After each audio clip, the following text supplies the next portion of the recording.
Hey, what is up, everybody? We are here at Ranger Pop and Stop and Pop. A remix. That was a remix right there. That was a remix. You're tuning into the Moana Nui podcast. Tony Clapper here. I'm here with Jazz.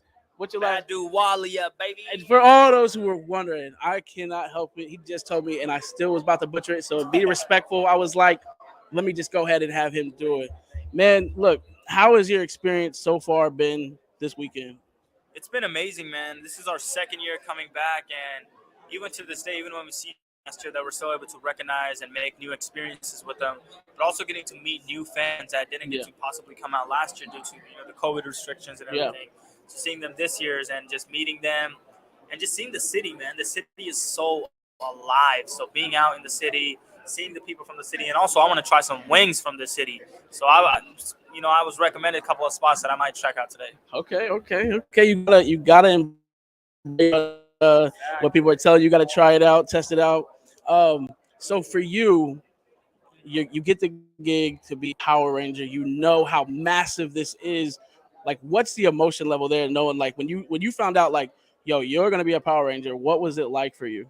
I think the number one emotion for me was two emotions. First was that I had finally got my series regular role on a network series. Yeah. And the second was going into a franchise that's been going on for 20 plus years, that's older than me. Yeah. That already has a strong fan base. To go into that franchise itself was such a big success, aside from being a series regular on the show. So being part of this franchise, it was very nerve-wracking at first because we were the new ones coming on to the franchise. Yeah. Usually when you start a show, you build a new fan base. With this one, it was already has such a humongous fan base. Yeah. So our need to feel accepted and feel wanted in this franchise was very important. And I really do feel like we did it justice. Yeah, I would agree. Was there a lot of pressure there? Tons of pressure, but I think a couple things made it easier. First, our team that was in New Zealand, the crew and everyone made it super simple.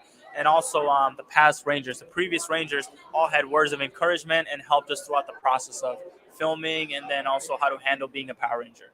Nice. So did you watch Power Rangers growing up? I never religiously watched it. Okay. I had watched some episodes here and there, but I remember I would hang out with friends or we'd be at the park, we would do flips and tricks, and, we'd always be like, oh, I'm a Power Ranger. I want to be a Power Ranger, but never, that's why I call it a circle of life. Never would have thought in 20 years that I would eventually end up becoming a Power Ranger. Yeah. So I think that itself it's crazy and it's mind-boggling to even think about it like that. Yeah, for sure. And if you think about it, like, okay, so I was born in '90. Mighty Morphin is what I grew up on. That's where that's my thing. I'm honored to say that you guys are my son's Power Rangers. You know what I'm saying? Like, it's a circle, and I get to share that with him. And you was actually the first action figure I bought my son, and you know what I mean? Is it crazy to think like 30 years, maybe you'll have, grown men coming to you and be like, man, you was my hero growing up. Like, is that, I mean, what do you think about that? Like having that impact on people? I think aside from like, it can be someone that's 6 years old all the way to 30, 40 years old.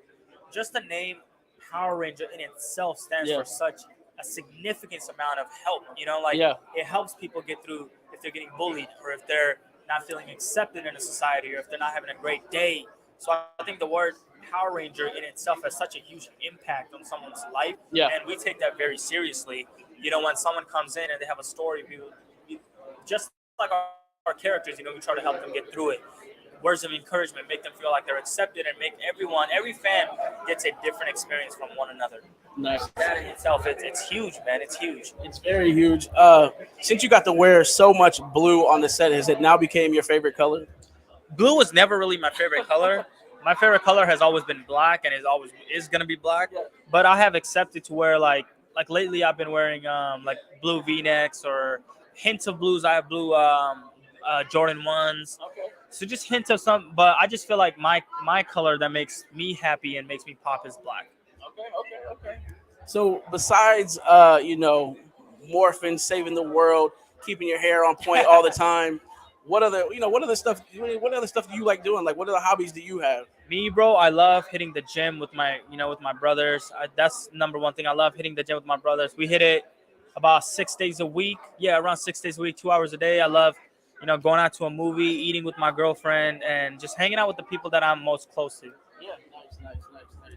So, being an actor, what is some of your inspirations? What inspired you to do what you do? The number one guy, man, Will Smith. I Oh, remember I was okay. 12 years old. I was 12 years old, and my dad had forced me to go into acting school, and I hated it, man. Yeah. I hated acting. I was such an introvert, super nervous, Mm. and I had quit acting after the first day. So my dad forced me to go back in there about, I would say, like a year or two later, man, when I was 13.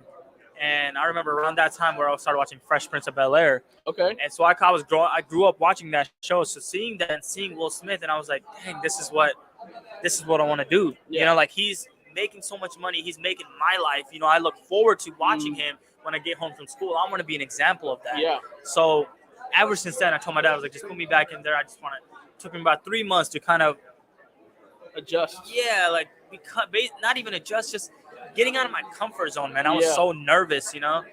And then ever since then, bro, I started watching Fresh Prince. It was like I was aiming for that level.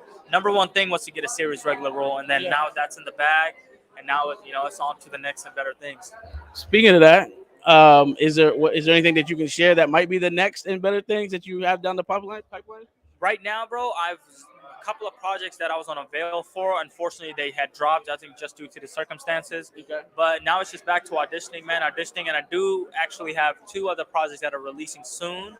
I don't know if it's gonna be on Amazon or whatever network it gets on. And another thing, I just signed a letter of intent for a possible new mythical series that's going to be coming out. Nice. So for you, ideal like gig, that ideal role that you could get, like what's something that you're like, man, I would love to be able to do this type of role. I think I would love to be able to be a Marvel character. Yeah, that's the second one. Yeah, I think I'd be a Marvel character. If I know there's Indian Marvel characters out there somewhere, or just me taking my take on something, whether it's of a Marvel cinematic universe. That I think that'll be like the role that I would aim for. Okay. It seems like Marvel, Star Wars are like the two big things that everybody wants to be a part of. Yeah, that's when like, boom, I'm there now, baby. Yeah, for sure. So would you ever be interested if they were like, yo, you got a Star Wars role? Would you be down with that? Of course, Yeah. but I'm not a huge Star Wars fan to begin with. That's okay. I will still do it. I would do my study. Rory, my castmate, he's a huge Star Wars nut, bro. Yeah. He's a nut. Like, what is this? What is that? What is this? And he would like give me game on how to go on about it. But that'd be dope, bro. I'd love to be a badass in Star Wars, man. I would have one of them lightsabers and make me Darth Vader, man. Okay.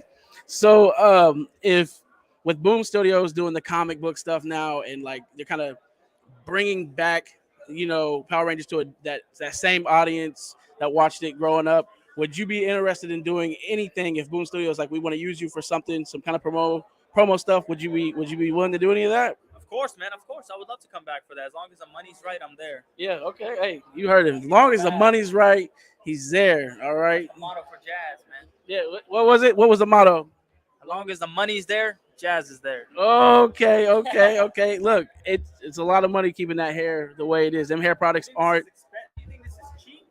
No. This is a lot of work. I think they say it takes 10,000 hours to perfect this craft. Nice. I'm about 20,000 hours into this right now. Nice.